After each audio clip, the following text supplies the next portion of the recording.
Yan. Yung putong ng kagalakan.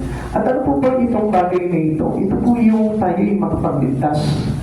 At dyan po natin makikita that we secured our salvation to God kung tayo po mismo, ito yung parang nagiging achievement natin, ito yung parang nagiging goals in life natin. Yung meron po tayong puso na itinutulak tayo para makapagligtas ng kaluluwa. Alam niyo, magagawa po natin lahat yung mga bagay niyo kasi hindi naman tayo isa lang sa mundo eh. Hindi naman tayo pinanganak dito sa mundo na nag-iisa lang tayo. Obviously, tayo po may pamilya, may kaibigan, may kamag-anak, mayroong mga kapitbahay. Kaya wala pong imposible na tayo po yung makapagligtas po. Balita na lamang po that you are man in an island. Nag-iisa ka lang sa isang isla. Baka kahit na po siguro, no? Pag nasa isang isla ka, mga pati mga patay, mga pating, iligtas mo na rin yan. Desire mo talaga makapagligtas na po. Baka sabihin mo sa mga isla, patanggapin mo kay Kristo Jesus yan, ano po, para maligtas. Ganun po kasi yung desire ni Pablo. Kaya ito po yung pag-aaralan natin, to have the crown of rejoicing. Okay. Paul promotes anticipation. Alam niyo po ba na nagdulot ng malaking pag-asa kay Pablo itong bagay na ito? Ano po ba yung para na i-insight niya about po sa ginagawa niya po na pagliligtas? Ganito po yan. He's waiting with Christ at His return. So people parang na-anticipate niya na pagdating ng araw, makakaharap niya ang Panginoon nang wala pong doubt, nang wala pag-aalinlangan. Kasi alam niya yung mga bagay na ginagawa niya. Sabi ko nga po sa inyo, kung tayo po ay nagliligtas ng kaluluwa, ibig sabihin, we are one with Christ Jesus. Was meeting then with those He had won to Christ. Yung mga mag-meet niya rin or ma-encounter niya lahat ng mga iniligtas niya during His time in this world. Amen. So, sa madaling salita, mga kapatid sa Panginoon, ang sarap pala sa puso po ng isang tao na kapag tayo po ay maraming na iniligtas. Dahil so, sila din po yung ma-encounter natin towards the gate of heaven. Bago tayo papasukin sa langit, ma-encounter mo sila at ma-encounter mo rin ang Panginoong Heso Kristo. He can see the birth of His labor and sacrifice here. Kaya nga, alam niyo yung pagpapagal po natin dito, sabi ng Lord, hindi masasayang po yan. What convert means to fall? Ano po ba ibig sabihin po nung convert? The word convert. Ibig sabihin po dito sa kanya, they were His hope and joy. Katulad po nung sinabi po dito, no? Sabi po dito sa verse 19, wala kaming ibang pag-asa kundi kayo lamang ang aming kaligayahan. Grabe, ano? Para bagang halimbawa, si Sister Lydia, halimbawa, kaligayahan ko na nandyan siya, naliligtas siya. Kaligayahan ng isang naglilingkod sa Panginoon o isang sabihin po natin, isang believers of Christ na makita niya yung kanyang mga inaakay na nagpapatuloy sa Panginoon. Ganun si Pablo eh. Yun na yung po natin, yung pagpapagay have hope and joy ni Paul. Yung ba makita niya yung kanyang mga nililigtas yung nananatili sa ating Panginoon na ligtas pa rin. Here is crown of rejoicing. Sabi po dito kayo lamang ang putok ng tagumpay na maipagmamalaki namin sa harapan ng Panginoon Jesus pagpamitan niya muli. Ano sabi niya dito? We are the crown of rejoicing. So, kayo yung kumbaga parang putok ng kaligayahan para sa amin ng mga naglilingkod sa Panginoon. Kaya alam niyo po ba, yung mga umaakay po sa inyo, masaya-masaya sila kapag nakikita po kayo na nagpapatuloy. And what more, ito sa ating Panginoon.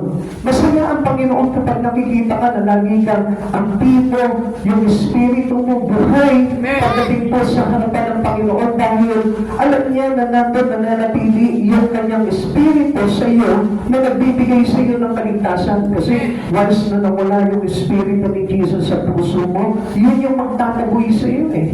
Yun yung magpapawala sa iyo sa mga bagay sa Panginoon. Kaya nga, we are always connected in our spirit into the Lord and we make sure na tayo po ay nagliligtas ng kaluluwa. Katulad nga po dito sa Pablo, sabi niya, they were His crown of glory. Sina, kayong lahat para sa akin. Kayo po yung putok ng kagalangan para sa akin. You are the crown sound of rejoicing for me. Sa aking pamilya, kayo po yung parang nagbibigay sa amin ng corona ng kaligayahan.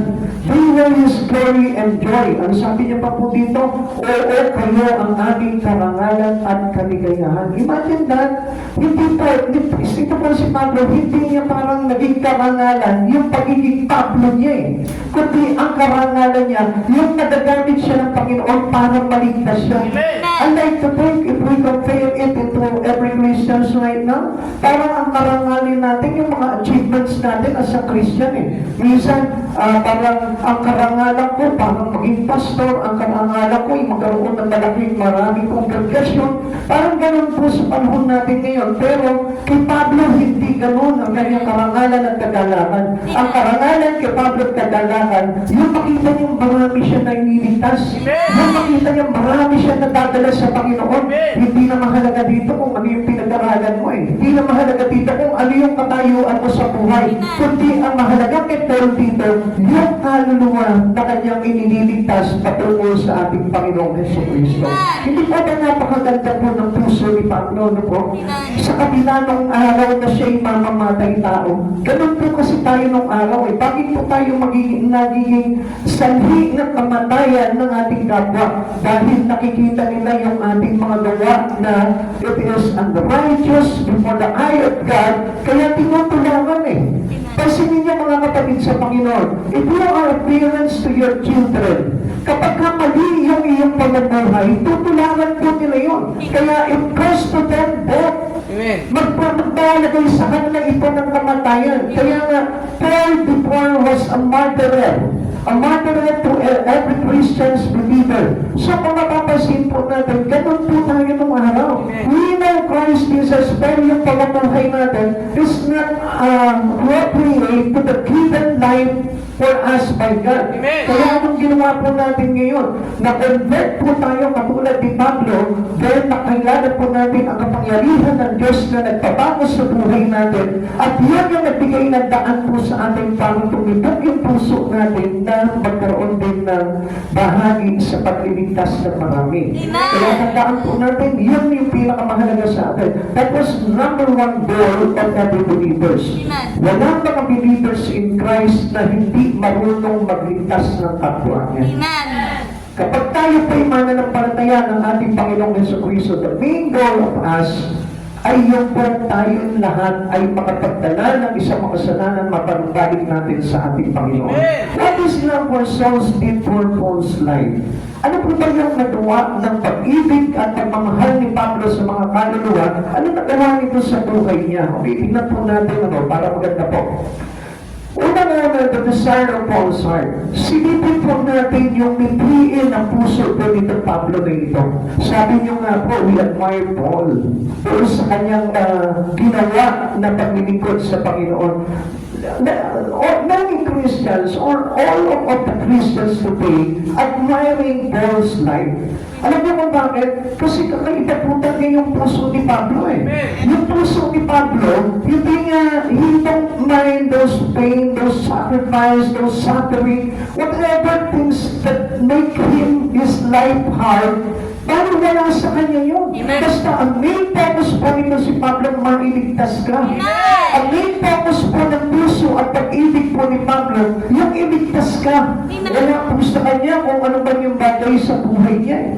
Hindi niya na po alintana kung ano po yung nangyayari personally sa buhay niya. Basta ang intensyon ni Paul ay yung pagkaligtasan ng mga nasasakupan o nasa paligid niya. Kaya nga sabi po ng Romans chapter 10 verse 1, mga kapatid, ang pinakananais ng puso ko at ibinadalangin ko sa Diyos ay ang maligtas ang Israel. Grabe ano? Hindi yung sarili niya lang, hindi yung anak niya lang ang kanyang layunin na mailigtas, kundi ang buong Israel. Ang lahat ng mga Hudyo, at hindi lang po natapos po na si Pablo, maging ang mga Hentil, ang mga Grego, ang mga Romano, lahat ng tao.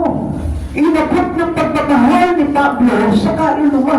So, ibig sabihin po nito, ganun po dapat pala ang isang tao na nagmamahal at iniligtas ng Panginoon. If your way is to belong to heaven, if your way is towards heaven, I tell you the truth, dapat ganito rin po yung maging tibok ng puso po natin. Alam niyo po ba kung saan po natutunan ni Apostol Pablo po ito? Kay Jesus mismo. Because he attacked the Spirit of Jesus, the Shekinah glory of Jesus, that he encountered into the road of Damascus. Yun po yung tumama sa kanya. At alam niyo po pala, kapag kayo Shekinah glory, which is the presence of God, tumama sa buhay mo, hindi malabo na maging ala Pablo ka rin. Hindi malabo na maging ala Christ ka rin. Dahil yun yung Shekinah glory, that was the Spirit, that was the presence of God na pumasok sa buhay mo, kaya yung conversion nandun. Kaya yung pagbabago ng buhay natin nandun. Kaya yung pagbabago ng pananaw natin nandun, nababago. Guys, na ang isang Kristiyano katulad po natin, tinamaan talaga ng presence ng ating Panginoong Jesucristo yan. Nagkakaroon po ng adaptation yan sa buhay ni Christ. Kaya ito si Pablo, we almost copy the life of Christ Jesus. Although hindi natin talaga matatapatan yung ginawa ni Jesus, pero he almost, dahil yung sakripisyo po dito si Pablo ay talagang tumipag sa puso niya. Yung pagmamahal niya sa kaluluwa at hindi niya po yung parang pinabaliwala lamang. Amen. Mga kapatid sa Panginoon, ito yung parang gustong-gustong makita sa atin ng Panginoon eh. As a believer of Christ Jesus, dito po talaga nalulubog ang ating Panginoon. His heart desire was for Israel to be saved. Gusto niya na buong Israel po talaga ay maligtas. Hindi lang yung tahanan niya, no? Tayo, di ba, ang Lord natin, yung family natin, Lord, I want my family to be one with us in our worship. Gusto ko yung aking mga anak, kasama ko siya sa simbahan. Gusto ko, itong mga anak ko kasama ko sa devotion. Gusto ko yung mga anak ko kasama ko sa paglilingkod. Pero nahihirapan tayo. What more, ito si Pablo. He offered his life as a living sacrifice for the salvation of the whole Israel. Grabe, yung desire po ng puso ni Pablo. Kaya nga, talagang dapat lamang po na i-admire po natin ito si Pablo eh. Kaya alam niyo, mga kapatid sa Panginoon, hindi masasayang yung inyong pagsisimba. Kung ginagawa po natin ito, every Sunday, every meeting, every prayer service po natin, tayo po ay nagdadala ng kaluluwa sa Panginoon. Alam niyo po ba, yung adaptation ng Espiritu ni Cristo sa buhay natin, yun yung kailangan mag-manifest po sa buhay po natin. Because it is important, because that was an indication that the Spirit of Jesus inside of us is alive. Amen. Alive, active. Amen. Kaya hindi po tayo mawawala sa Panginoon ng mga bagay niyon. His heart desire was for Israel to be saved. This was his constant prayer. Lagi pong kaugnay sa kanyang panalangin po ito laging kasama. Na kapag halimbawa, tayo po'y nawawala sa kanyang paningin. Halimbawa po si Pablo, no? Halimbawa naman po. Tapos nawawala kayo sa aking paningin, hindi po tumitigil si Pablo sa kakapanalangin po sa inyo para mapanubaling lamang po kayo. Hindi po siya nagsasawa na ipanalangin po kayo. At ganyan po yung nipiin po talaga ng mga naglilingkod sa Panginoon. Alam niyo mga kapatid sa Panginoon, dati ganito po yung ugali ko eh. Halos hindi ko pinagpapray talaga nung araw, nung hindi pa ako talaga ganun kakilala sa ating Panginoon. Halos hindi ko pinagpapray yung mga inaakay ko. Halos yung pamilya ko nga, hindi ko ganun na ipagpapray, paminsan-minsan lang. Pero ito po si Pablo, he has a constant prayer for the whole Israel. Imagine that. Wala po siya kaugnayan sa Israel, pero because of his adaptations to the Spirit of God, nagkaroon po siya ng concern. Amen. Kapatid sa Panginoon, if you have the Spirit of God, if you have the Spirit of Jesus inside your heart, I tell you, ikaw din magkakaroon ka ng malasakit sa kapitbahay mo, sa kaklase mo, sa katrabaho mo, doon sa mga taong nasa paligid mo, magkakaroon ka ng malasakit sa buong tao sa mga tabi. Ikaw mismo i-admire mo yung mga ginagawa nito si Pablo as well as he copied it into Christ Jesus. Kaya nga, alam nyo, napakaganda ng puso talaga ni si Paul. Even in his prayer, hindi niya binibitawan yun. Sabi sa Panginoon, subukan mo muna yan sa kaibigan mo. Huwag mo siyang bibitawan sa panalangin. Ipag-pray mo palagi yung kaligtasan niya. Yung anak mo na ang tigas ng ulo, ayaw sumama sa iyo sa pagsama sa Panginoon. Huwag mong bitawan sa panalangin. Huwag mong hayaan na parang pag sinabi niya na ayoko nanay, hindi ako sasama sa iyo. Huwag kang matapos doon, kundi ipanalangin mo siya constantly. Kailangan araw-araw, huwag kang papangya doon. Ipakita mo sa Panginoon that the desire of your heart is to win them. Na maipanalo mo sila. Huwag tayo kumbaga parang compromise tayo sa gusto nila at ikaw din minsan mawawala ka na. Bakit? Kasi pinabayaan mo sila eh. Dapat inilalaban po natin yung mga mahal natin sa buhay. If we know the truth in Christ Jesus, dapat tayo yung hahatak sa kanila para lang sa ganun maligtas yung kaluluwa po nila. It was priority one of his prayer list. Isa ito sa mga pinapanalangin ni Pablo. Kapatid sa Panginoon, tingnan mo yung katabi mo ngayon. Nasama mo na ba sa panalangin mo yung katabi mo? The one that the one that is strange to you. Tingnan mo yung hindi mo kakilala na katabi mo. Naisama mo na ba yan sa prayer mo?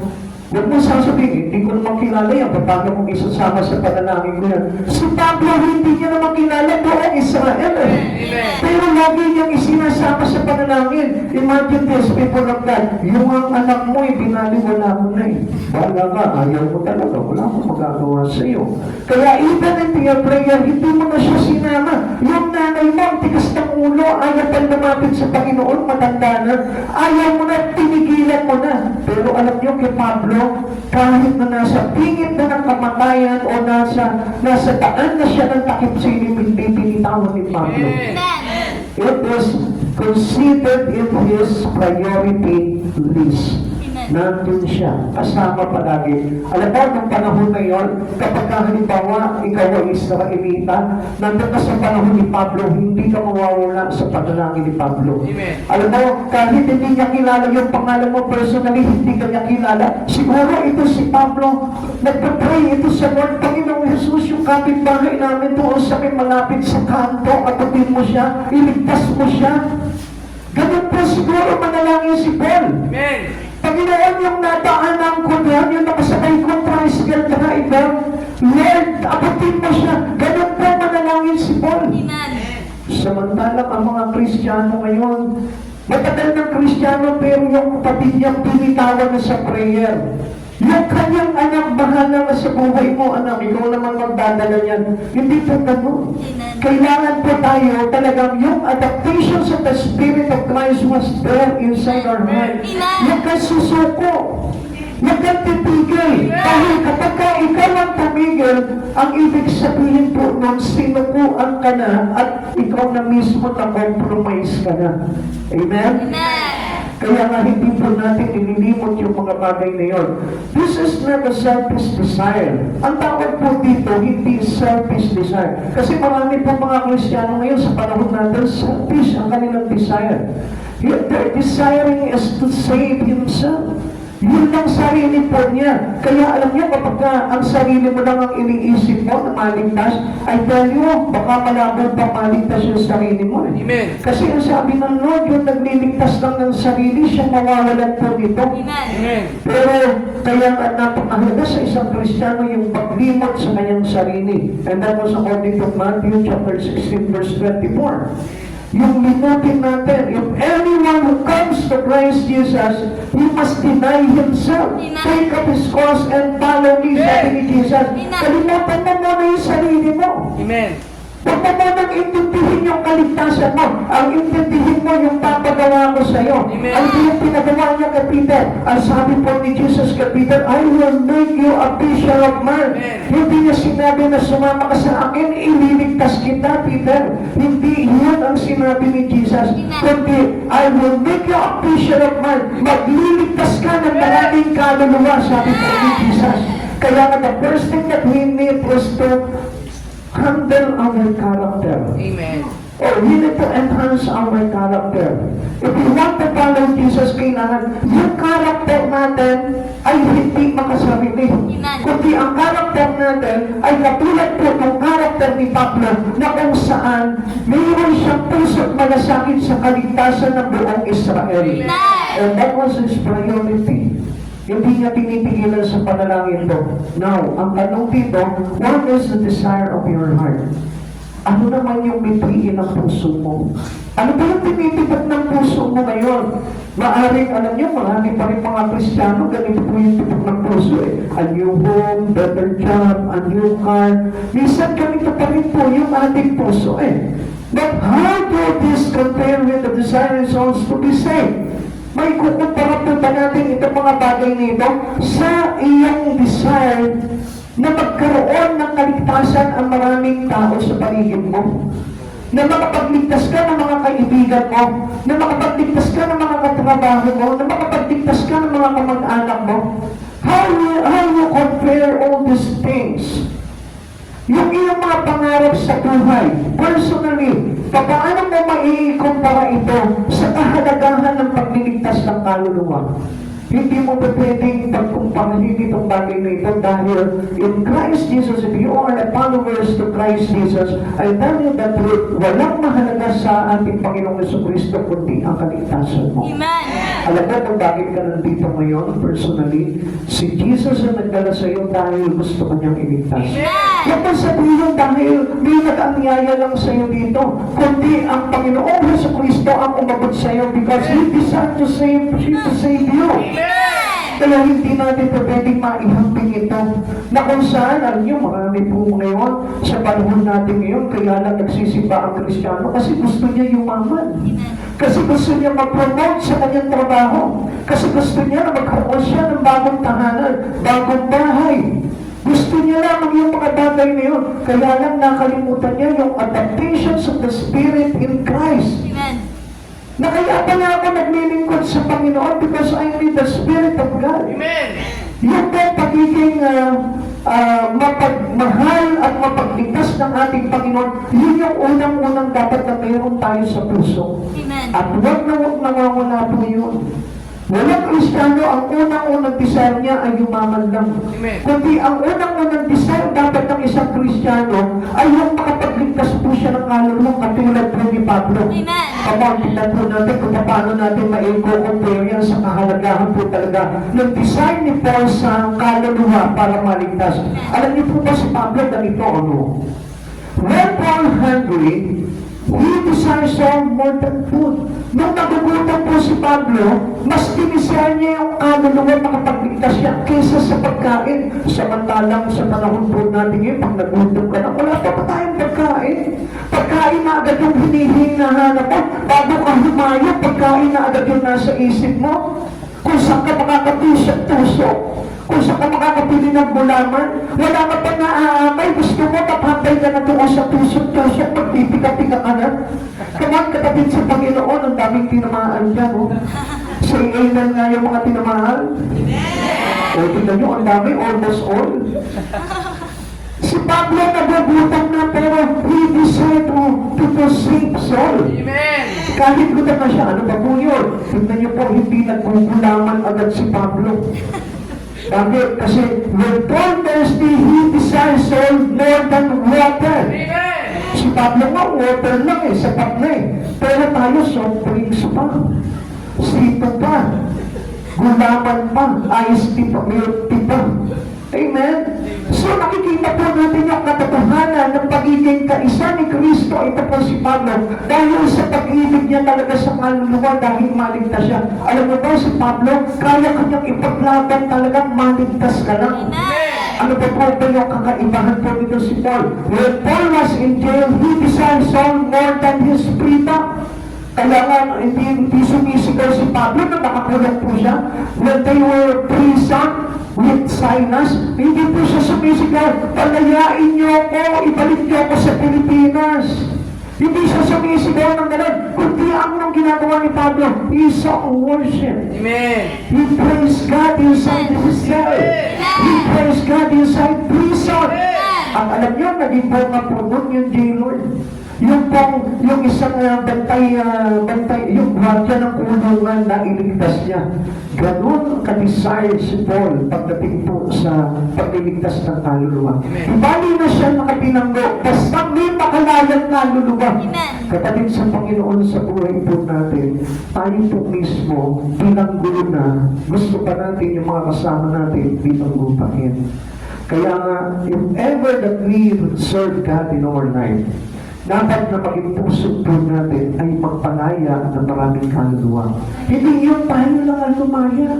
Minsan we request to God, Lord, palayain mo ako sa hirap ng buhay. Lord, palayain mo ako sa pagkakautang. Lord, palayain mo ako sa karamdaman. Come on, kapatid sa Panginoon, kahit na nandun ka sa ganong kalagayan, pray for the salvation of many souls. Amen. Huwag mong i-priority yung sarili mo because He knows about you. Pag ikaw ay gumagawa sa Panginoon, everything in you was knowing already by God. Alam na ng Diyos kung anong pangangailangan mo. Amen. Kaya nga, to set our freedom, hindi na yun ang kailangan natin, kundi ang kaligtasan po ng mga kaluluwa. Ready for judges, He desires soul more than justice. Hindi yung katarungan, hindi. Katarungan parang ikatensyo. Kapatid sa Panginoon, hindi yun ang pinaglalaban natin. Katarungan parang kay Katigol. Hindi na po yun yung pinaglalaban natin eh. If you want justice, set them free into sin. Amen. Yung lumaya po sila sa mga pagkakasala at maligtas sila. Minsan tayo, ang focus natin, yung pinaglalaban ng personal natin. Hindi ba pwede sa akin ito eh? Hinahatulan nila ako.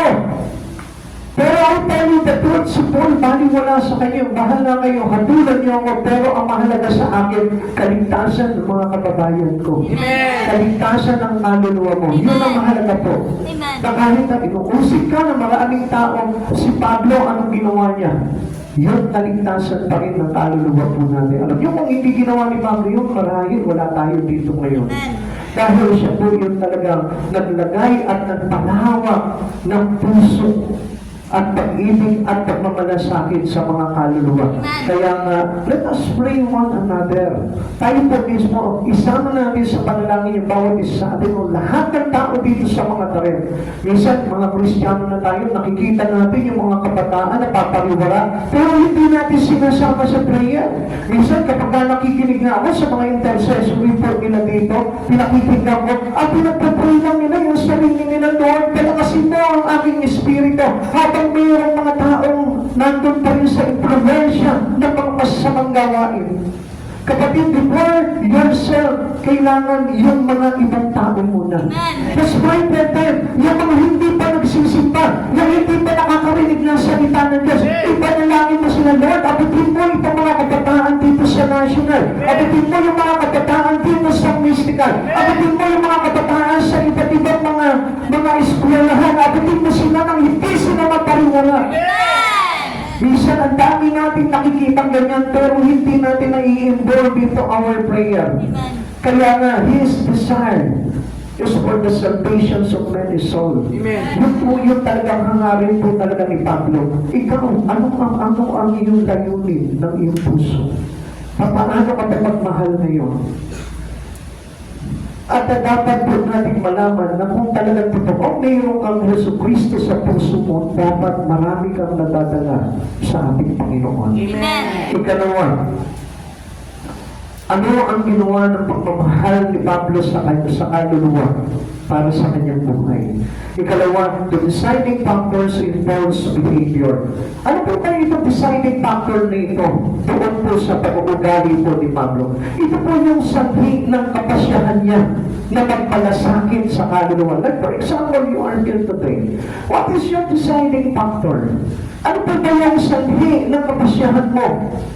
Yung pasya mo ba sa sarili mo ay may kinalaman sa pagliligtas ng kaluluwa? Yung pagpasya mo ba na matuto ng salita ng Diyos ay may kinalaman sa pagliligtas ng kaluluwa? Yung kapasyahan mo ba na sumama at maging worker ng isang church na ito ay mayroong kinalaman sa pagsalba ng kaluluwa? If not, I tell you, you are on the wrong way. Mali iyong tinatahak Dahil ang kapasyahan po dapat natin ay katulad ng pag-uugali ni Pablo na kahit na sa anong paraan, siya ay makapagligtas man lamang ng ilan. Amen! Amen. Amen. Okay, sabi po ng 1 Corinthians chapter 9, verse 19 to 22, pakinggan niyo po mga mabuti po ito, how he relate himself to many. Tingnan po natin, malaya ako at di alipin ni Numan. Ngunit nagpaalipin ako sa lahat upang mahingayat ako ng mas marami sa Panginoon. Sa piling ng mga Hudyo, ako'y nabuhay tulad ng isang Hudyo upang mahingayat ko sila. Kahit hindi ako saklaw ng kautusan. Ito, marami po nagsasabi nito eh. Hindi naman ako Hudyo eh. Bakit ako magpapasa ilalim sa kautusan? Ang sabi ni Pablo dito, hindi siya Hudyo pero nagpasa ilalim siya sa kautusan. Bakit? Alam niya na mahalaga ang kautusan. Amen. Dapat alam din po natin na lahat ng pinag-uutos ng Panginoon ay mahalaga sa atin. Amen. Bakit? Because our desire is to be saved. Our desire is to save many. Yan yung nalamin natin. We have no selfish desire. Kaya nga si Pablo, hindi siya Hudyo, pero nakibilang siya sa mga Hudyo na nasa saklaw ng kautusan. Come on, minsan sinasabi po natin, naririnig po natin sa iba, di ba? Yung kautusan niyan para sa mga Hudyo lang yan. Eh, paano ka naman? Hindi ka na ba, wala ka na bang interest na maligtas ka? Yung pamilya mo, hindi mo bang interest na maligtas ka? Whatever the command of God into the Israel, it is also the command to you. Bakit? Kasi niligtas ng Diyos ang Israel as well as iniligtas ka rin ng Diyos. So, ibig sabihin nito, yung pagsunod sa kautusan ay nararapat lamang na pahalagahan natin sa buhay natin. And whatever command of God into you, do it for the glory of God. Do it for the sake of the salvations of many. Hindi mo ginagawa yan para lang maitangi ka. Hindi mo ginagawa yung mga bagay na yung para matangi ka. Halimbawa, bakit kailangan ko pa magsimba? Eh samantalang sa puso ko naman nandun si Jesus, hindi kailangan mong gawin yun kung talagang ikaw ay nagpapasakot at nagpapasaklaw doon sa kautusan ng ating Panginoon. Tuloy po natin, verse 20 ulit, sa piling ng mga Hudyo, ako'y namuhay tulad ng isang Hudyo upang mahingayat ko sila. Kahit hindi ako saklaw ng kautusan, nagpag-ilalim ako rito alang-alang sa mga nasa ilalim ng kautusan upang mailapit ko sila sa Diyos. Yun ang layunin ni Pablo doon, makapagligtas man lang. Amen. Amen. Amen. Wala na po siyang pakikipagtalo doon. Oo, hindi kami Hudyo at hindi kami saklaw ng kautusan. Pero hindi kami Hudyo. Hindi ako lipita para kailangan na tumanggap ng mga ikapo. Kapatid sa Panginoon, hindi ka man natita, pero ikaw ay niligtas ni Jesucristo. Ang ibig sabihin yan, dapat nakapasailalim ka pa rin sa batas ng Diyos na nagko-command sa atin para tayo po ay maligtas. So, itutuloy pa po natin ito kung ano po talaga yung design ng puso po ni Pablo na napakapusila. Verse 21, sa piling naman ng mga hentil na hindi saklaw ng kautusan, o ito naman yung mga hindi saklaw ng kautusan, pakinggan niyo yung sinabi ni Pablo, ako'y naging parang hentil upang sila'y mahikayat ko rin, subalit hindi nangangahulugang hindi ko sinusunod ang mga utos ng Diyos, sapagkat ako'y nasa ilalim ng kautusan ni Kristo. So, ang sabi ng iba, by grace na ligtas tayo. Kaya, we cannot go into complicated law of the Lord. Hindi tayo kailangan na magpakakomplikado pa doon sa mga kautusan na yan. Kundi, ang kailangan lang ka, tumipok ang puso mo kay Kristo, ligtas ka na. Kamuha kapatid sa Panginoon, sabi po ni Paul, hindi siya hentil, pero, sabi nila, hindi siya hentil na hindi sa klaw ng kautusan. Ako'y naging parang hentil upang sila'y mahikayat ko rin, subalit hindi nangangahulugang hindi ko sinusunod ang mga utos ng Diyos sapagkat ako'y nasa ilalim ng kautusan ni Kristo. If you are with Christ, kailangan pahalagahan mo ito. Respetuhin mo kung ano yung aral ng Diyos. At kailangan po na tayo'y magpasailalim talaga sa aral ng Diyos. Pag sinabi ng Diyos na masama yung ganitang masama yan. Even though kahit na ikaw ginagawa mo yung bagay niyo, sasabihin mo pa rin masama ito. Bawal ito. Alam niyo, ako may kasalanan din po ako sa Panginoon and God knows that. Pero kapag ka nadadaanan sa aral yung kasalanan ko, hindi ko kinimim sa sarili ko na, Lord, tama ito, naglilingkod naman ako sa iyo. No more. Kasi ang sabi po ni Pablo, kailangan makapagtulong tayo ng kaligtasan sa iba. Kapag ka ito'y sinabi ko sa inyo, at sinabi ko pwede ito, dahil naglilingkod naman tayo sa Lord, there is the grace of God, there is a mercy of God, na ang Diyos ay mahabagin at papatawarin tayo sa lahat ng kasalanan, ay then yung tapos wrong, maglalagay ito sa tao ng pagkapahamak po nila. Kaya stand with the truth in God. Kailangan tayuan natin yung katotohanan. Kung ano yung masama, dapat i-declare natin that this is against the law of God. Na ito ay sin, and the wages of sin is death. Lagi po natin tatandaan yan dahil lahat naman po tayo yung masama. Lahat po tayo yung nagkasala. At isa lamang po ang bagay na kailanganin po natin. We accept the truth in us and the truth will set us free. Yung katotohanan na isa akong makasalanan, sapat na yun para aminin mo sa Panginoon na wala ka kung wala ang Diyos sa buhay. Tapos ganito mo, sa piling na mahihina, ako'y naging parang mahina rin upang mahikayot ko sila. Ako'y nakibagay sa lahat ng mga tao upang sa lahat ng paraan ay makapagligtas ako ng kahit ilan man lamang. Kapatid sa Panginoon, even kung ikaw ay nag-aalinlangan ka sa kaligtasan mo, ang dapat na maging layunin mo, magligtas ka pa rin. Amen. Iba nakikita mo sa sarili mo na hindi pa sapat yung ginagawa mo sa Panginoon, dapat maging tipid pa rin ang puso mo, makapagligtas ka pa rin. Ngayon na, halimbawa dito, no, sa umaga po dito, nandito ka ngayon, tapos mayroon ka mga angay. Come on, kapatid sa Panginoon, if you compromise yourself into sin, at ipinakita mo sa kanila, tama yun, okay lang yun, may ipapahamak mo sila. And what we need to do is ganito. Lahat tayo nagkasala at walang naging kalugod-lugod sa harapan ng Panginoon. At dapat natin maintindihan na ang kabayaran ng kasalanan ay kamatayan. Na kahit na sabihin natin paulit-ulit mahabagin ang Diyos at nagpapatawad ang Diyos, come on, kapatid sa Panginoon, niloloko mo lang ang sarili mo.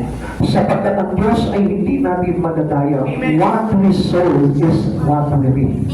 Kung ano ang itinatanim ng tao ay yun din ang kanyang aanihin. Nagtanim ka ng kasalanan, aani ka ng kabayaran nito ng kamatayan. Kaya nga, ihingi mo ng tawad, magbalik loob ka sa Panginoon, tanggapin mo ang katotohanan, and you will set the free. At ikaw ay makakalala. You will have the freedom in Christ. Paliligtas ka. Ganun lamang po kasimple yun at hindi naman po mahirap. Dahil yung kasalanan ay hindi nahadlang yan sa buhay ng bawat isa sa atin. Kaya lang yung choice natin eh. Minsan, mas pinipili natin yung kasalanan kesa doon sa katotohanan ng kaligtasan. Kaya nga mga kapatid sa Panginoon, submit yourself into the truth. Ipaubayan natin, ipahawak natin yung ating buhay sa katotohanan ng ating Panginoon. Katulad po ni Pablo. Kahit na hindi siya Hudyo, kahit na hindi siya Hentil, kahit na siya hindi mahina, naging mahina siya para makibagay lamang para sa kaligtasan ng mga mahihina. Halimbawa, yung nag-akay sa iyo ngayon, ano po? Alam mo po ba kung bakit kanya inakay? Kasi gusto kanyang maligtas. At alam mo, pasalamatan mo yung nag-akay sa iyo. Dahil kung hindi dahil sa puso niya, na katulad ng kay Kristo, hindi ka sana maliligtas. Kaya kung meron po nag-akay po sa inyo, dito po sa namata mo siya, ilibre po siya mamaya ng Jollibee. So, pasensya na, wala akong pera ngayon. The next time, hindi naman po madalian yan eh. Amen? Kaya nga ako, alam niyo po, I always pray doon sa tao na nag-akay po sa akin para maging ganito po ako at makapaglingkod sa Lord. Lagi ko po siyang sinasama sa panalangin. Lahat ng mga pastor na dumaan sa akin, hindi ko po binibitawan sa panalangin po yun. Kahit na yung pastor na nagsungit sa akin, kahit na yung pastor na nag-handle sa akin na itinakwil ako, sinta ako, still, pinasasalamatan ko pa rin siya sa Panginoon dahil biyaya siya ng Panginoon sa akin. Kaya yung mga may galit po sa akin dito, pag-pray niyo pa po ako palagi. Dahil isa po ako sa nagre-rebuke sa inyo, nasasaktan yung damdamin nyo, at hindi kayo yung nasasaktan, kundi yung Espiritu na nagpapabigat para hindi kayo maligtas. Kaya mga kapatid sa Panginoon, thank God, pasalamatan natin palagi ang Panginoon sa buhay po natin. Dahil may mga ginagamit po sa atin ng Panginoon. Amen? Amen? Kaya, sino po dito yung nandito yung umagay sa Kanya? Sige nga po, kung bakit ka nandito po ngayon, kung bakit ka nakakilala sa Panginoon, nandito po yung umagay sa iyo? Ano, men? Hindi ba uwi, men? Pakituro mo nga kung sino yung nag-akay sa iyo. Ha? O, ilapitan mo kung sino yung nag-akay sa iyo, tapos pasalamatan mo siya sa Panginoon. Lord, salamat sa taong ito. Deklarahan mo siya. Yung iba, obvious na hindi nag-aakay. Oh. Hindi sila maituro eh. Sige. Sa pamamagitan lamang na, Lord, salamat sa tao na ito na ginamit mo sa buhay ko, kaya ako nakakilala sa iyo. Ako, wala yata lumalapit sa mga tagahayo natin.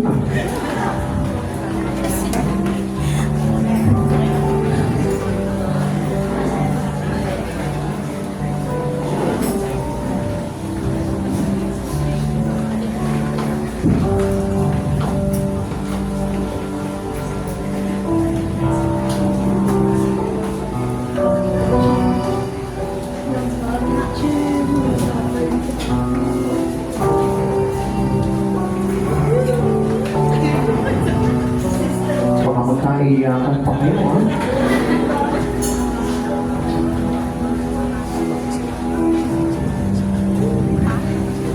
Salamat po sa buhay po ng mga tao na ito na nagtiyaga para kayo ay maidala. Meron lamang po akong ipapakisuyo sa inyo. Mahihintay niyo ba ako? Pupuntahan ko lang yung nag-akay sa akin. Sa kaliskwela po kasi, okay lang po ba? Hintayin niyo ako? Okay lang po yan. So, yun po yung kahalagahan nun. Pahalagahan niyo po yung mga nag-akay sa inyo. Isama niyo palagi sa panalangin po ninyo na po.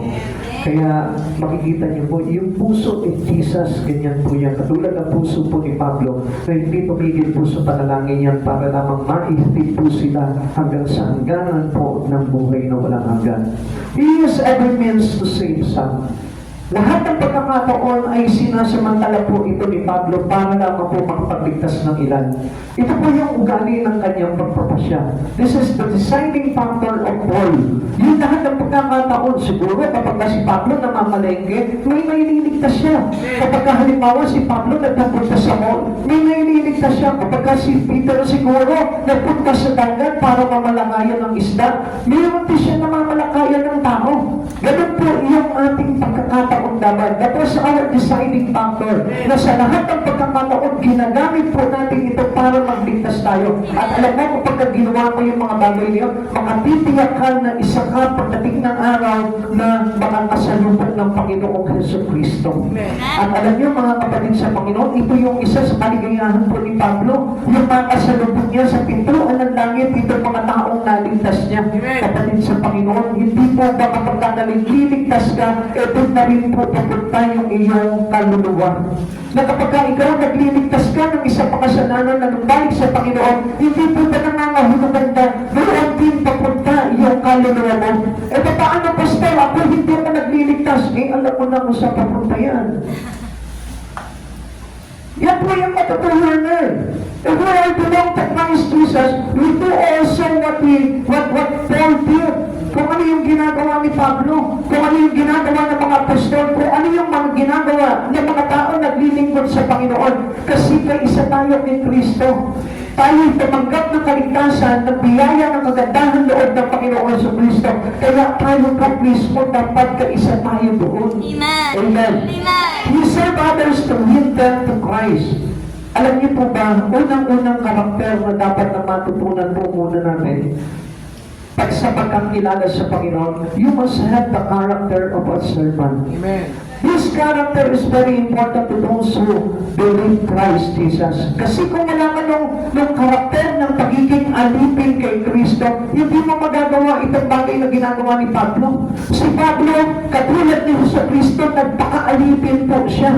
Si Pablo na dati ang taas-taas ng kanyang rang pagdating sa mga harapan ng mga tao because he is a Pharisee. Pero kinalimutan niya yun, nagpaka-alipin din si Pablo. Alam niyo mga kapatid sa Panginoon, if we learn that character from Paul, as he copied it into Christ Jesus, pag nakopya natin yung mga bagay na yun, doon lamang po magiging ganap yung paglilingkod natin sa Panginoon. Kaya ang hirap paglingkod sa Panginoon kasi pinapahalagahan natin yung sarili natin. Ayaw natin maging alipin. Kaya nga mga kapatid sa Panginoon sa ating mababang uri ng tao ang alipin. Pero alam mo po ba sa Panginoon, pag ikaw ay naging alipin ng ating kataas-taasan Diyos, ikaw yung pinakamataas sa paningin ng ating Panginoon. Kaya nga ang sabi niya, those who humble themselves will be lifted. Lahat na nagpapakumbaba yung itataas ng Panginoon. Kaya alam niyo yung mga nagmamataas, yung para lang lagi siya parang boss sa kanyang pamilya, boss siya sa mga kaibigan niya, boss siya sa mga katrabaho niya, boss siya doon sa mga kapitbahay niya. I tell you, yan yung pinapagsak ng Panginoon. Kaya nga, if you want to serve God, humble yourself. Kailangan ibaba natin yung sarili mo at doon natin matututunan talaga yung pagiging alipin kay Kristo para na sa ganon tayo, we will win more soul for Christ Jesus. We will win soul for Christ Jesus. Kapag natutunan natin ibaba yung sarili natin, kapatid, walang naglingkod sa Panginoon na napakatayog. Sapagkat yung kataasan niyon ay hindi nagpapakita ng isang karakter na katulad ng kay Jesus. Si Jesus nagpaka-alipin siya. Nagpakumbaba siya. Sumunod siya hanggang kamatayan sa krus. At yun po yung dapat na matutunan po natin. He spoke to Jews as a Jew to win them. Nagsalita siya at nakiisa siya sa mga Hudyo na parang isang Hudyo rin para lamang po mailigtas po itong mga tao na ito. Ngayon mga kapatid sa Panginoon, kung papansinin po natin ito po si Pablo, sa lahat ng pagkakataon, he used every means para lamang makapagligtas po siya. Halimbawa, hindi ako bulong sa inyo.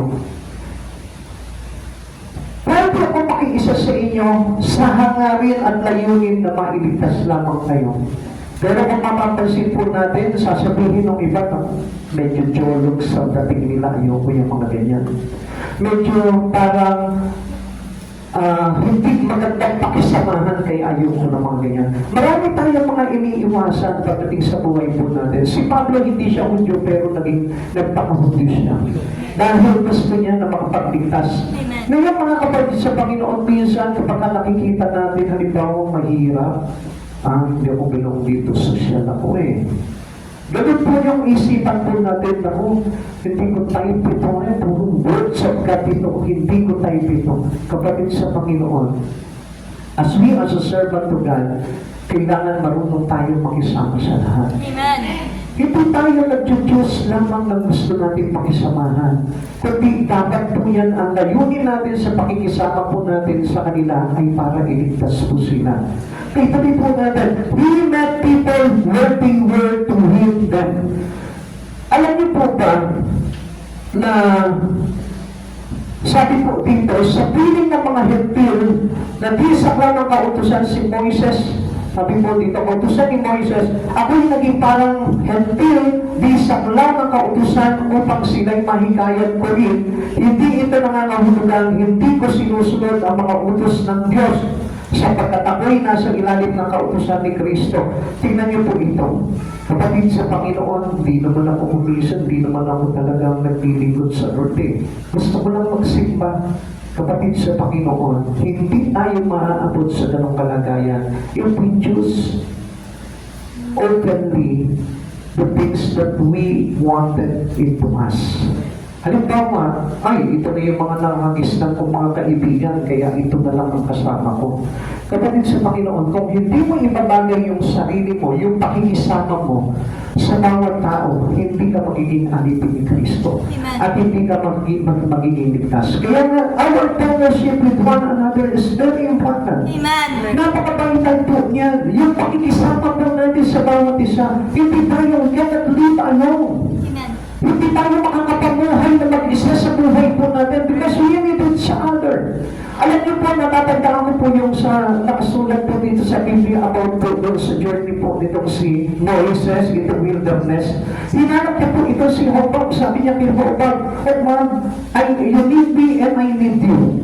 Kailangan kita at kailangan mo ko. Bakit? Because ito po si Hobab, siya yung nakakaalam ng pasikot-sikot po doon sa ilang. And Moises know that he is important to the tribes of Israel. Kailangan po nila si Hobab para sila mag-guide po. Kamang kapatid sa Panginoon, hindi po ako belong dito. Sapagkat hindi po ako tagapangasinan. Ako yung taga-Venezuela, pero sinanay ko yung sarili ko na pakisama sa inyo bilang mga kapatid sa ating Panginoon Yesu Cristo. Alam niyo, ang ibig ko po sabihin po dito, kahit na hindi ka taga rito, dapat magkaroon ka ng puso sa mga tao na narito. Amen. Hindi po tayo pwedeng mamimili lamang na hindi ko naman feel sila maging kaibigan and whatever ayoko sa kanila. Hindi tayo pwedeng maging alipin ni Kristo at hindi tayo makapagliligtas ng kaluluwa kung ganun po yung ating kaisipan. You need our fellowship to one another. Mahalaga yung fellowship na kahit na parang, naku, hindi ko ka-level itong mga tao na ito, i-level mo yung sarili mo. Sabi po ni Pablo, sa piling ng mga mahihina, ako'y naging mahina rin katulad nila. Amen. Para makapagligtas lamang ako. Minsan parang sinasabi natin, di ba, minsan sa eskwelahan lang, naku, yan, mga mahihina yan, o tayo sasama dyan. Tayo mga tayo eh. Amen? Kaya nakikita nyo sa eskwelahan din, mayroong mga iba-ibang mga sangay, iba-ibang grupo. Amen. Amen. Sino po dito yung mga taga-national? May napansin lamang po ko dyan. Bakit ganun? Ay, wala nag-aaral dito sa national. Pakitaas yung kamay. Sino yung mga nag-aaral na dyan? Sino yung mga graduate dyan sa national? Halos lahat naman kayo dyan may graduate, ano? Pero bakit nagtataka ako dyan? May iba-iba. Ha?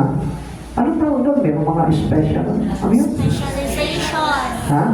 Special flavor. Meron flavor naman.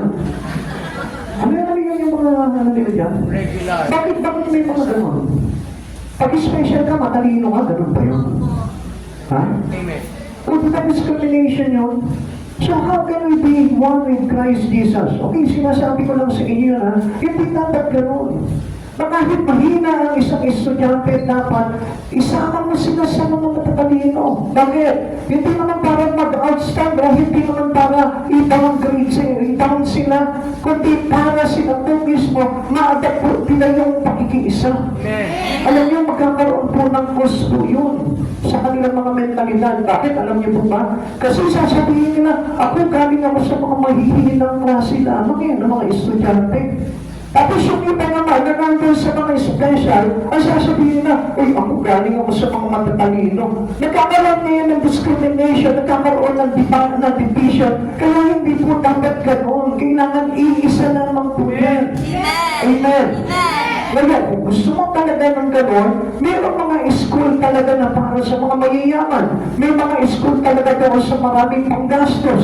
Mayroong mga eskwelahan para doon sa konti lamang ang budget.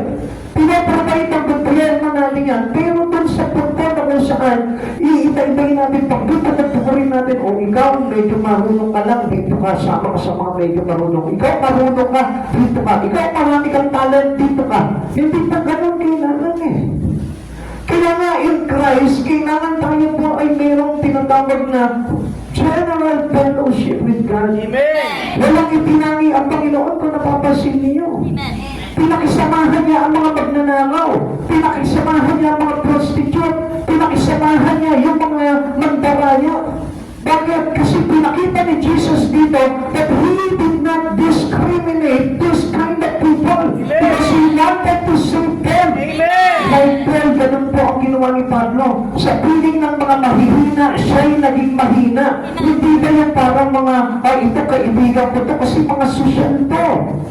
Kasi ang mga tambayan nito, mga first class hotel. Samantalang itong mga ito, ang tambayan lang nito plaza. Come on! Pag-ulhin po natin yung sistema natin. Kaya po hindi tayo makapag-akay at mapagdala sa Panginoon. Bakit ang taas ng tingin natin sa sarili? Naku, Jacob, mahirap na church lamang yan. Ayaw ko dyan sa Jacob, hindi ako bilang dyan. Come on, kapatid sa Panginoon, mag-isip ka. Kung bakit ka nilagay ng Panginoon dito dahil bilang ka dito. Amen. Dahil may tinuturo sa atin ng Panginoon. Amen. And simply to set your salvation. Amen. Yun lamang po yun eh. Wala naman tayong diskusyonan pagdating sa anong kalagayan mo eh. Ang mahalaga po dito, tinawag ka ng Panginoon, gawin mo yung nararapat at kapag nagawa mo yun ng buong pagsunod ka sa Kristo, maliligtas ka. Amen. Hallelujah, praise God. Kaya dito sa church na ito, kapag may nagdi-discriminate sa inyo, isupong mo doon sa mga kinauukulan at sabihin mo sa kanya, uy, tignan mo siya, dinidiscriminate kami. Ayan na, nagkakangitian na sila. Kasi alam nila kung paano mag-discriminate. Come on, break that into your character. Dapat lahat marunong tayong pakisamahan. Dapat lahat yung pinakikipag-ayan natin yung bata, maganda, may ngipin pa yan o wala, pakisamahan mo pa rin yan. Maganda man yan o kasing ganda mo yan o mas maganda pa sa yan, pakisamahan mo yan. Minsan kasi kapag mas maganda sa iyo, ayaw mo eh. Kasi natatalbugan yung beauty mo eh. Ang gusto mo pag kinakakasamahan yung masasabi na outstand ka sa kanya dahil maganda ka. Kung kapatid sa Panginoon, bring niyo po yun. Kailangan we have one in spirit in Christ Jesus. Amen. Katulad po ni Pablo, lahat ng pagkakataon ginamit niya po yun. He used every means to save soul. Amen. At ganun din po tayo. Gamitin niyo yung pagkakataon na yun. Huwag yan tayo magtatangi. Alam niyo, marami po talaga sa tao po ngayon yung para ba hinahanap lang nila yung gusto nilang klase ng tao. At yun lamang yung pinakikipag-ayan po nila. Praise po natin yan. We are Christians to God. At hindi na po tayo kailangan pa na magtalo-talo doon kung meron ka man, kung mayaman ka man, kung may pera ka man. Hindi pa pinag-uusapan ang pera dito. Actually, ako lang naman po yung namimilit sa inyo na magbigay eh. Pero ang Lord naman po talaga, hindi. Naiintindihan niyo yun? Kasi alam niyo kung bakit? Kasi tayo nagbabayad ng renta. Tayo nagbabayad ng aircon. Tayo po ay gusto natin yung makasama po tayo ng please sa Panginoon. Kaya nga, we don't discriminate everyone. Kung wala ka man ma-share, walang problema doon. Amen. Just to confess God, Lord, I want to be blessed, O God, para sa ganun maging kaisa ako. At po tayo magkaroon ng issue sa kung ano mang bagay. Let's say, sabihin po natin na ikaw hindi maganda yung mga damit mo, sila magaganda yung damit nila. Sasabihin mo ngayon, ako nakakayang sumama sa kanila kasi magagandang damit nila. Pero magtaka kayo, Pastor. May alam akong okay na mamura lang at maganda. Aral po ako kayo sa misis ko eh. Kasi laman po ng mga online okay ko. Minsan na nakikita pa rin namin kayo, nandun din kayo. Nagkakahulihan tayo doon. Minsan gusto pa namin po gusto mag-share ng words of God. Kaya nga baka magalit sa atin yung yung nag-online. Di ba? O di ba alam niyo yan, Nagkakahulihan kayo doon, bigla na lang mag-o-off siya. Baka para hindi mahalata. Mura lang naman, di ba? 50 pesos, may mabibili ka. Katulad po nito, mura lang po ito. O, di ba? Kaya nga, hindi po. Huwag yung kikinatisin po na judge the book we discover. Amen. Ha? Kasi tayo, humahatol tayo sa pandabas lang. Umiyaman yan si Pastor. Kaya nga hindi niyo binabless eh. Kasi kala niya, mayaman ako, kaya nga kumisa, parang gusto ko dito, magsuot na lang ng punit-punit para maawa kayo sa akin. Eh, kaya nakakaya naman po, meron tayong Diyos na nagpapala ng buhay. Kaya hindi natin po pinapangahay yung kahirapan. Amen. Amen? Mahirap ka naman. Magpapakapabuhay, mahirap ka pa. Amen. Amen? Amen. Sino po dito yung mga namumuhay na mahirap? Brave niyo po yun. Kailangan mo rin makatikim ng fried chicken.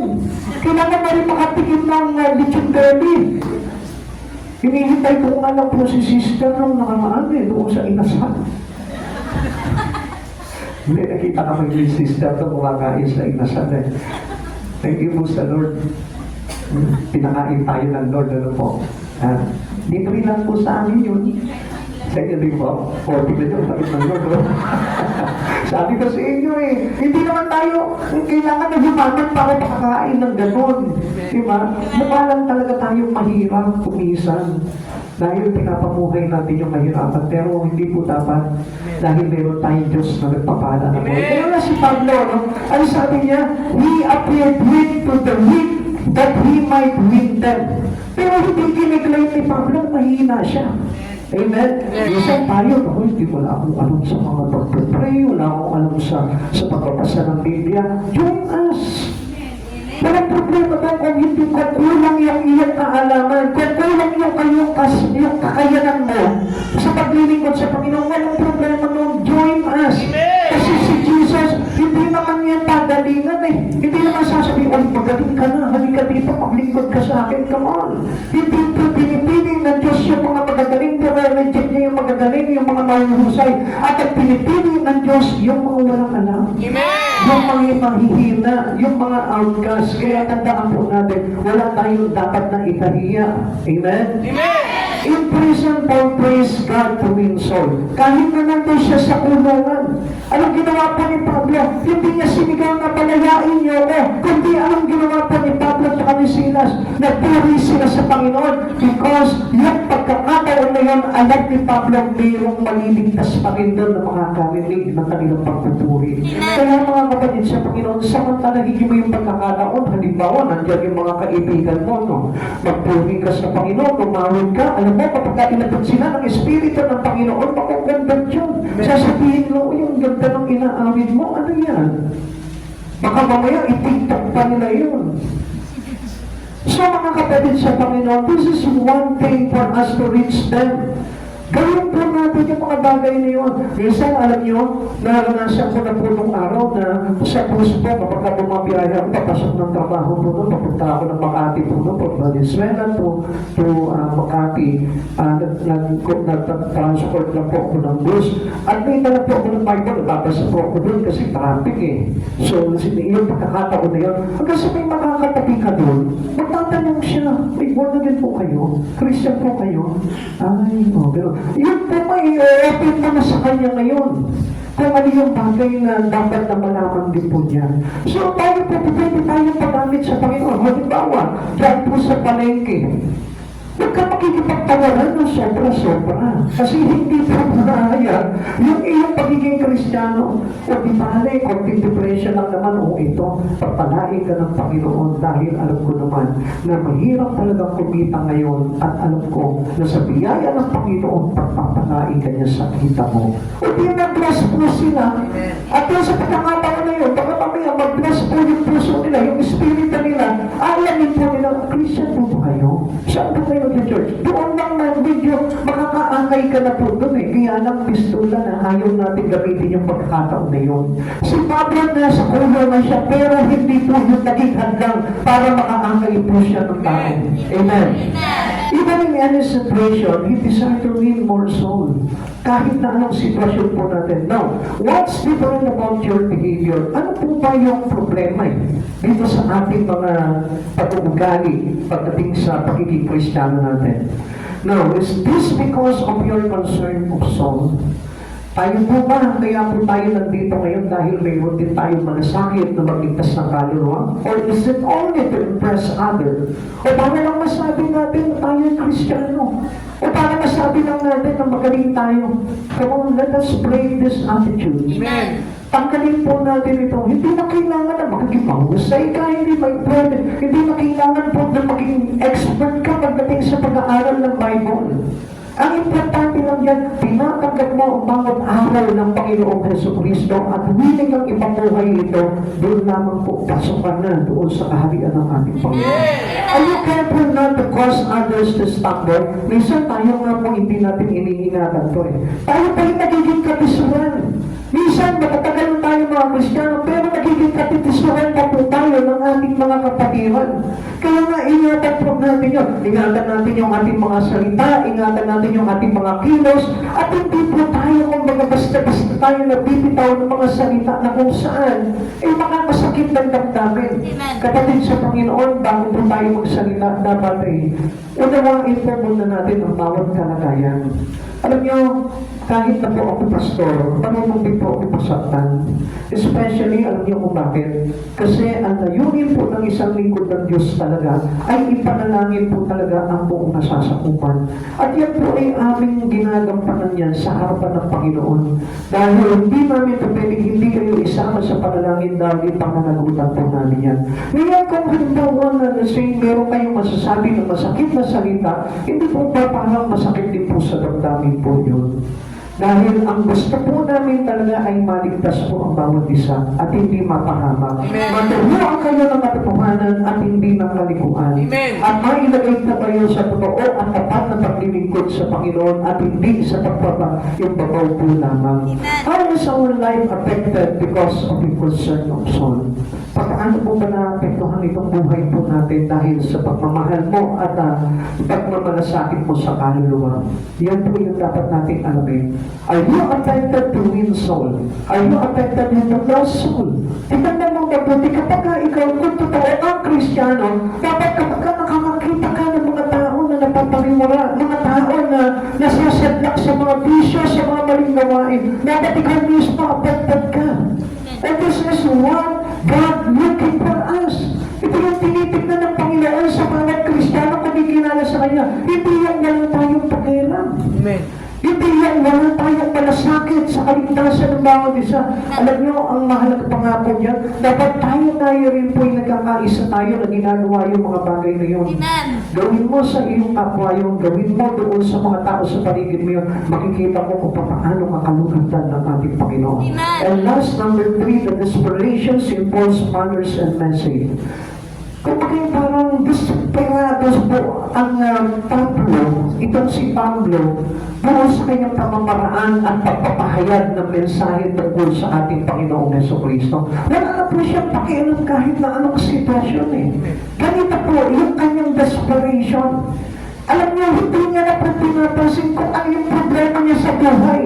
Hindi niya pinapansin kung ano yung mga kakulangan niya sa buhay. Hindi niya pinapansin kung ano yung kapahamakan na nag-aabang sa kanya. Alam niyo, ang pinakmahalaga na lang ng po dito kay Pablo, yung kanyang pamamaraan para makapagligtas at kung paano niya maipapahayag yung mabuting balita tungkol sa kamatayan ng ating Panginoon Jesucristo at sa pagkabuhay muli para tayo po ay maligtas. False manners and message were prohibited by his concern for soul. Ito po yung nagtulak sa kanya para magkaroon siya ng pamamaraan para makapagligtas ng kaluluwa. Yung kanyang malasakit sa kaluluwa. Every Christian will have concern for the soul. It is important for us to having our heart as a concern for a soul. Kailangan itong puso natin tumipito-pito para sa magligtas ng kaluluwa. Huwag yung titibok sa boyfriend mo lang.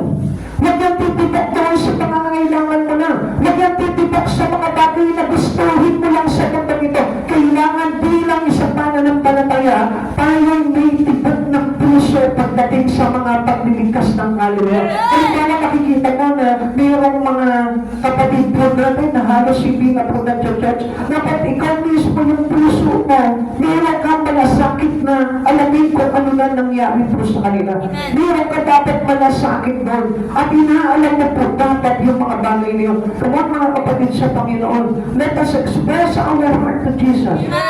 And sa pagkakataon po na gano'n ang ginagawa natin, doon mo may express talaga that you are one with Christ.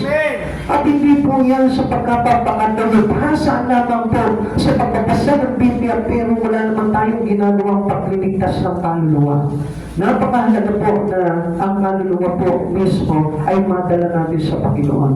Because our body, Pag ito po ang ating katawan, itong flesh natin, ang nanguna po sa atin, alam naman po natin that our body is designed into the worldly things.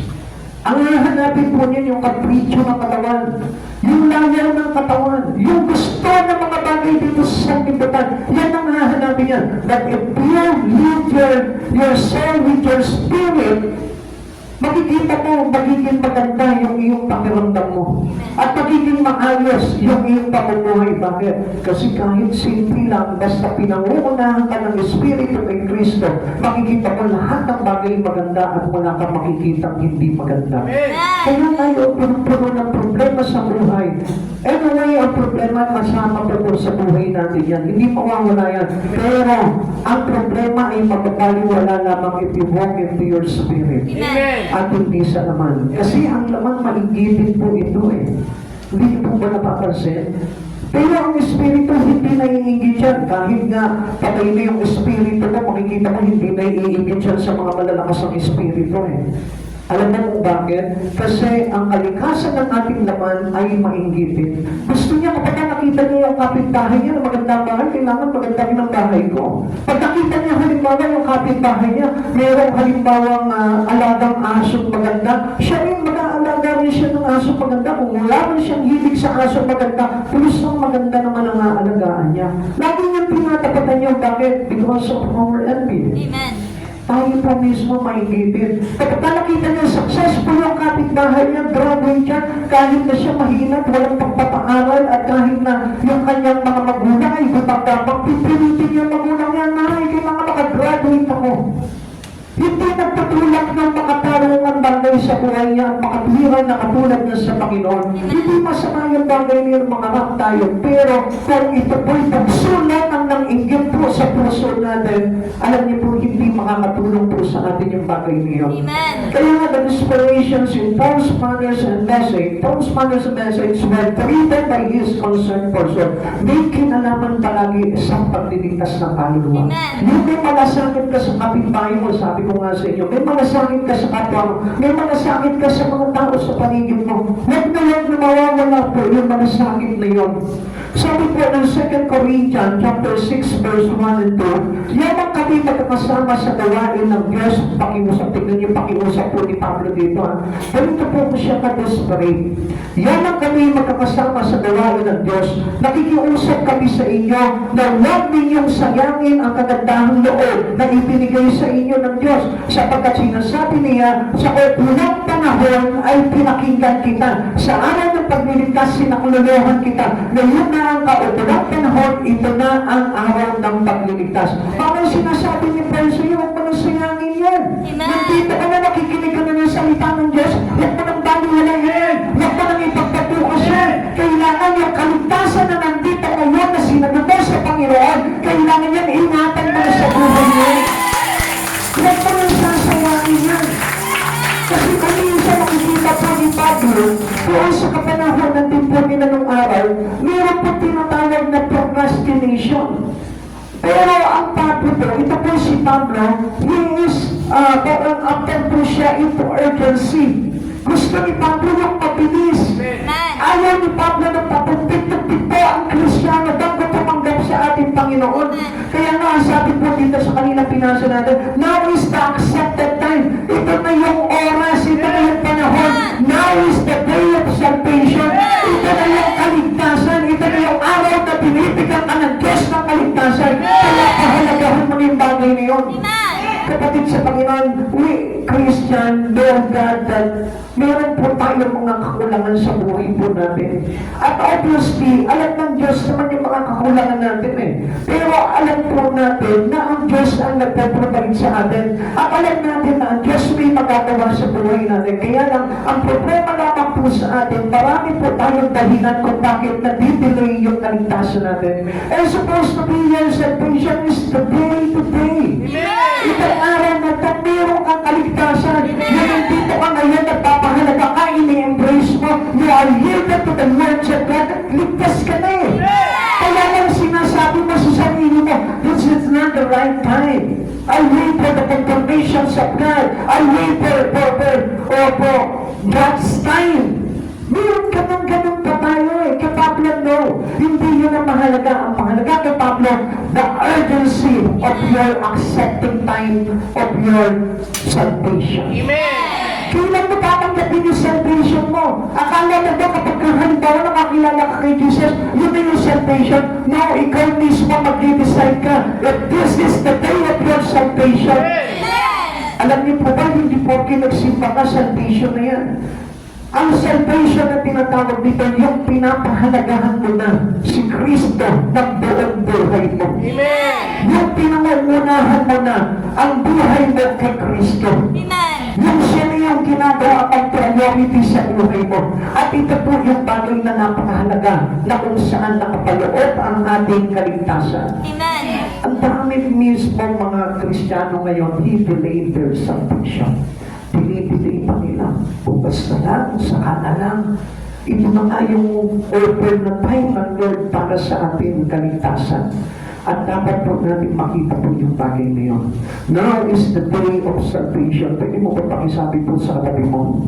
Now is the day of salvation. Each day was a day of harvest and urgency to fall.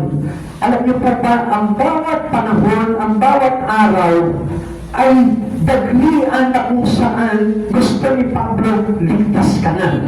Alam niyo, kapag nakasunod pa lang si Pablo mo, kailangan maligtas ka. Halimbawa ako si Pablo, naglalakad po ako. Nakasunod pa kita dito sa kanto na ito. Kailangan, whether you like it or not, mailigtas kita. Amen. Sa ayon sa gusto mo, kailangan mailigtas kita. Ganun po yung ugali po ni Pablo. And that was the manner and message of Paul behavior. Kung papansinin po natin, yung salitang urgency, yun po yung mahalaga kay Pablo. Amen. Hindi niya pinagpapabukas, hindi niya dinidelay, hindi niya kumbaga pinaghihintay yung kaligtasan. Kundi ang kailangan po naman dito, tanggapin mo si Kristo sa ayaw at sa gusto mo. Each day was the day of harvest and urgency to fall. Amen. Okay, tingnan po natin. Yan. Sabi po dito na, note his urgency, now is the accepted time, now is the day of salvation. Para kay Pablo, ganito po, each day was the day of harvest and urgency to fall. Itong araw na ito, kaligtasan mo. Bukas, maaari kung sino man yung nakausap ni Pablo, kaligtasan niya. Sa makalawa, maaari yung kaibigan mo nakasalubong ni Pablo, kaligtasan niya. Walang araw na hindi magkakaroon ng kaligtasan sa tao. Kaya tandaan po natin, minsan, hindi niyo po talapansin mga kapatid sa Panginoon. Minsan, itong araw na itong kaligtasan mo. Bukas, parang nawala na yung kaligtasan. Sa makalawa, nawala na yung kaligtasan. Sa susunod na araw, naalala ba ang Panginoon, ayun, nandun na naman, pinahalagahan mo na naman yung kaligtasan. Kaya Pablo, day by day, yung kaligtasan mahalaga sa kanya. The urgency, yung po kailangan po natin, na tayo po mismo, minamatagin po natin that we may receive the salvation from God. Huwag kong sasayangin yung bagay na yun. Kaya ka nandito ngayon dahil gusto ng Lord na iligtas ka. Amen. Huwag ka na magkatubili doon. Huwag ka na magtaka. Huwag ka na mag-doubt. Kahit na saan lumalong ka pag-alay, kahit na ano pa yung pananampalataya mo ng araw, basta sinasabi sa iyo sa oras na ito na inililigtas ka ng Panginoon, accept this day is for your salvation. Amen. Ayaw ni Pablo ng procrastination. Ayaw ni Pablo ng pagbukas-bukas. Tingnan niyo po ito. Paul warns against procrastination. Alam niyo, sa buhay po ni Haring Agripa, ganito po yun. Almost don't persuade me. Sabi po dito, sa maikling panahon ba, sabi po ni Agripa, ni Haring Agripa, sa maikling panahon ba, gusto ko rin ba ako na maging Kristiyano? Ano sabi po ni Pablo? Hindi na siya nagtatagpig-tagpig, hindi siya natakot kahit nakaharap po siya sa hari. Ano sabi ni Pablo? Hindi lang po kayo mahal na hari, kundi maging ang mga nakakarinig dito. Gusto ko maligtas sila, gusto ko maging Kristiyano sila. Ganun ka-urge sa puso po itong si Pablo. Kapag kapatid sa Panginoon, minsan may nadadaanan tayo, no? Pagkakataon na yun para magligtas tayo, pero sinasayang pa natin. Minsan meron tayong mga kaklase, may katrabaho tayo, nakausap pa na yung kapitbahay na hindi napasimantala yung pagkakataon. Minsan pinagpapalitan pa po natin yun. Minsan uma-absent ka pa. Minsan sinasayang pa yung mga pagkakataon ng ino-offer sa atin ng Panginoon. And supposed to be, yun yung maglalagay sa atin ng kaligtasan. Si Felix, A more convenient season, ang sabi naman po nito si Felix, nung makausap po nito ni Pablo, nung siya po ay nililitis, ang sabi po nito si Pablo, pinahayag na po dito yung kanyang ipinapahayag na kung saan about kay Christ Jesus. Pero ito po si Felix, medyo tinigay niya pa yung kanyang salvation. Bakit? Ang sabi niya kay Pablo, sige, pag may panahon na ako, babalikan kita. Kapag kailan po yung panahon na yun, paano kung mabisi ka? Paano kung wala ng time? Paano kung bukas, wala ka na? Paano yung salvation mo? Yan yung sinasabi ni Pablo. At alam niyo po ba na mismo, ito po si Felix, gusto niya nang tanggapin po itong open ni Pablo na salvation about in Christ Jesus. Pero pinagtagpig-tagpig niya pa yun, pinaghintay niya pa, pinilay niya pa yun. Many postpone salvations and are lost. Marami po na pinopostpone nila yung open ng door to salvation sa kanila, kaya nasayang lang. Amen. Instead na sana naligtas sila. Katulad nga po nung ibang mga na-encounter namin, nahayuan namin, nakatok namin sa bahay na share namin, at pagkatapos na pag-pray namin, kaya lang later on, nireject nila yung pagbibisita po namin. Tapos bukas makalawa na balitaan namin, pumanaw na. Sayang. Pinagpawalang kahanap po nila yung salvation. Kaya nga sabi ni Pablo, this is the day of your salvation. Huwag po natin sayangin yun. Mahal ko po yung bagay yun. It is not me, it is not I who says to you. Hindi ako yung nangungusap sa inyo, ang Lord. Na kung saan Diyos ni Pablo, na kung saan nagsabi sa kanya na ito yung kanyang dapat gawin. At ang sinasabi ko rin naman po sa inyo sa oras dito, yung dapat natin gawin na katulad ng ginagawa ni Pablo. Amen. Na sa lahat ng pagkakataon, ang hangad niya ay makapagligtas. Kapatid sa Panginoon, bakit hindi mo subukan yung bagay niyon? Baka sakaling yung anak mo, dahil sa iyong malasakit sa ibang kaluluwa, ay isang araw makikita mo, ilag na rin sa Panginoon. Baka yung tatay mo, yung nanay mo, na hirap tanggalin sa Panginoon, na isang araw, makikita mo, oo na siya, kasama mo na siya sa pagdilingkod sa Panginoon. Pagdating sa Panginoon, meron pong isang kwento po na natanggap po namin nung araw na nag-testimony po ito pong isang youth leader. Ang testimony niya po dito, sabi niya gano'n, siya po naging dedicated to his ministry in the church. He served God to teach every youth na ibinigay sa kanya ng Panginoon. Tinuturuan niya, naaral niya, tinuturuan niya kung maawin, tinuturuan niya kung paano maglingkod sa Panginoon, tinuturuan niya kung paano umunawa ng salita ng Diyos. And then nagkaroon po ng struggle sa kanyang paglilingkod, and it's because he was hired in a good company and he used to work there. Nagtrabaho po siya doon at naiwan niya, napabayaan niya yung kanyang ministry. At alam niyo po ba, doon po para sa kanyang pagiging youth, nandun po kasama niya yung kanyang little brother. At yung kanyang little brother ay laging kasama niya every time na nag-handle siya ng youth. Noong time po na siya po ay nagtrabaho na, napabayaan niya po at iba na po yung nag-handle ng youth. At ito po kanyang kapatid ay hindi na rin po nakadalo.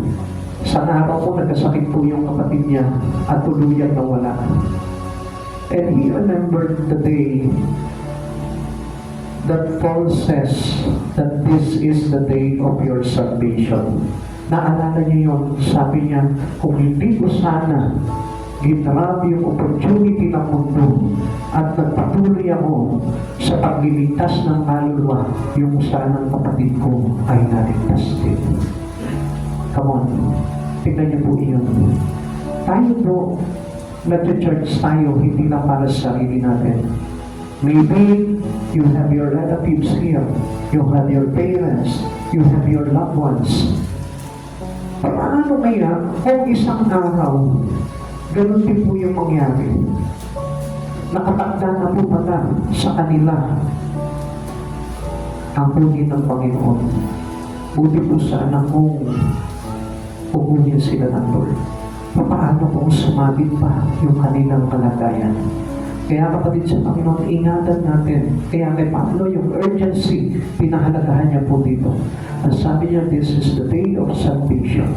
And he must desperately to save everyone who encountered him. Kaya kung sino man yung mga mahal mo sa buhay na lagi mong binabasahan, pinagpipray, ini-encourage, paalalahan mo pa lang yun, huwag kang masasawa. Even though you are rejected to them, still pag-pray mo sila, huwag mong titigilan yun. Constant prayer is very important to them. Alam natin na may kaaway. Even you, tinatrabaho ka ng kaaway para mawala ka. Pero ang hangarin ng Panginoon, maligtas ka. Why you are here today? Dahil mahalaga ka sa Panginoon. Because you are loved by Jesus. Mahal na mahal ka ng Jesus. At alam mo yung sinasabi niya, God so loved the world. Mahal tayo ng Panginoon. Ayaw niya na tayo'y mapahakap. Kaya nga kapag pinahalagahan mo itong araw na ito, this is the day of your salvation. Alam niyo kung ano naging resulta sa buhay ito ni Pablo.